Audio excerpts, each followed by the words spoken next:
दोस्तों आज की वीडियो में काफी महत्वपूर्ण टॉपिक पे बात करने वाले हैं। क्या पति और पत्नी एक साथ रहते हुए तलाक का केस कर सकते हैं? क्या कोर्ट इस चीज को एक्सेप्ट करेगा या नहीं करेगा? दूसरा एक और सवाल आता रहता है कि साहब मुझे तलाक लेना है, चाहे वो पति हो चाहे वो पत्नी हो, लेकिन मैं पति और पत्नी एक ही साथ रहते हैं, एक ही मकान में रहते हैं, एक ही छत के नीचे रहते हैं, तो क्या साथ में रहते हुए हम तलाक ले सकते हैं? क्या तलाक लेने के लिए पति को या पत्नी से दूर होना पड़ेगा? दोनों सवाल का पूरी डिटेल में इस वीडियो में बात करने वाले हैं। इस वजह वीडियो काफ़ी महत्वपूर्ण होने वाला है, वीडियो को एंड तक जरूर देख लेना। तो चलिए दोस्तों, नो टाइम पास नो बकवास, सीधा करते हैं काम की बात। मैं हूं हंस। सेकंड बात दोस्तों, कमेंट में नंबर ना छोड़े। अगर आप मुझसे ही बात करना चाहते हो, डिस्कशन पूरी डिटेल होती है, अपॉइंटमेंट बुक करके आप बात कर सकते हैं। देखिए दोस्तों, तलाक क्या होता है, टू टाइप्स के होते हैं। एक तो म्यूचुअल तलाक हो गया, एक वन साइडेड डाइवोर्स हो गया। मतलब म्यूचुअल में आप दोनों सहमति से तलाक ले सकते हो, लेकिन वन साइडेड डाइवोर्स में एक पक्ष लेना चाहता है, एक पक्ष तलाक देना नहीं चाहता है।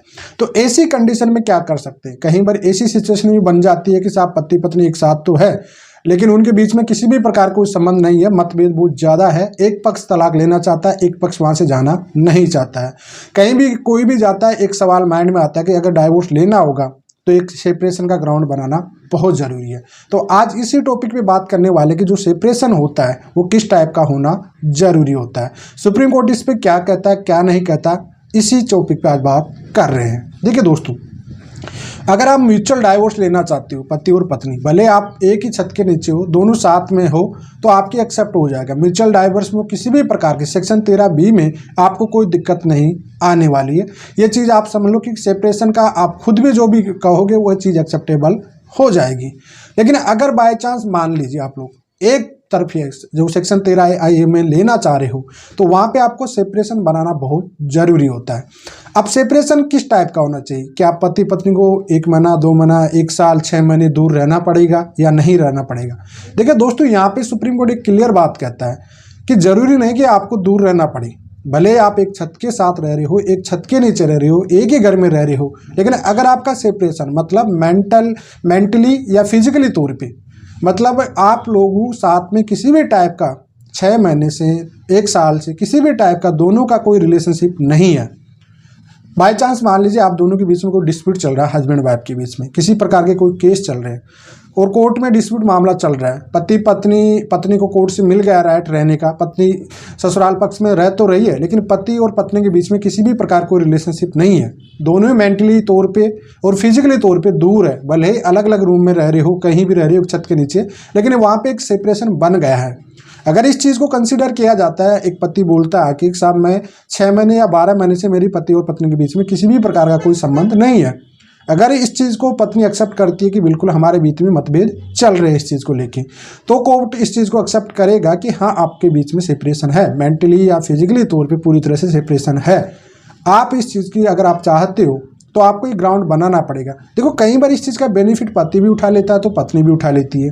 कई बार देखो कोर्ट क्या करता है, आपकी बात को कंसिडर किया जाता है, यहाँ पे ये बेनिफिट आपको मिलता है, सबसे अच्छी बात है। क्योंकि यहाँ पे अगर आप ये कह रहे हो जाके कि साहब हमारे बीच में किसी भी प्रकार का कोई रिलेशनशिप नहीं है, तो कोर्ट दूसरी पार्टी से पूछता है। कई बार दूसरी पार्टी ये कह देती है कि ऐसा नहीं है, हमारे बीच में रिलेशनशिप था, तो उसका कुछ ना कुछ एविडेंस दे देते हैं तो कोर्ट मानेगा नहीं। लेकिन अगर कोई एविडेंस नहीं दे पा रहे तो वाकई कोर्ट इस चीज़ को कंसीडर करेगा कि वाकई आपके बीच में एक सेपरेशन है, चाहे वो मेंटली टाइप का हो चाहे वो फिजिकली टाइप का हो। तो इस चीज़ को अगर आपके बीच में मतभेद है या कोई गलतफहमी है, तो इस चीज़ को निकाल दिए कि साथ में रहते हुए कि आप डाइवोर्स का केस कर सकते हो, नहीं कर सकते हो, डेफिनेटली आप कर सकते हो। आपको एक सेपरेशन का ग्राउंड बनाना पड़ेगा, मिनिमम आपको 6 महीने का तो बताना ही पड़ेगा कि साहब हमारे बीच में 6 महीने से मतभेद भी खराब है, साथ में भले ही हम रह भी रहे हैं, हमारे बीच में डिस्प्यूट भी चल रहा है, तो आपके बीच में एक मेंटली टाइप का, एक फिजिकली टाइप का पूरी तरह से आपके साथ पूरा एक सेपरेशन बन चुका है।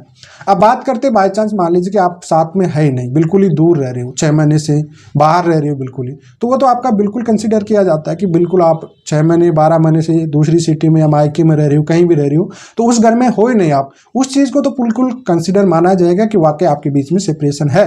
लेकिन एक छत के नीचे भी अगर आप मेंटली टाइप से भी या फिजिकली टाइप से दोनों कनेक्टेड नहीं है, तो भी कोर्ट इसको कंसीडर करता है कि वाकई आपका बीच में एक सेपरेशन है। बस इस चीज़ का कोई एविडेंस दूसरी पार्टी के पास होता है, तो अगर वो दे देता है इस चीज़ को लेके, तो फिर आपका सेपरेशन नहीं माने जाएगा, अन्यथा आपका सेपरेशन माना जाएगा। मतलब कुल मिलाकर आप एक छत के नीचे रहते हुए भी डाइवोर्स डाइवोर्स का केस कर सकते हो। तो फिलहाल आज के लिए इतना ही। जय हिंद, वंदे मातरम दोस्तों।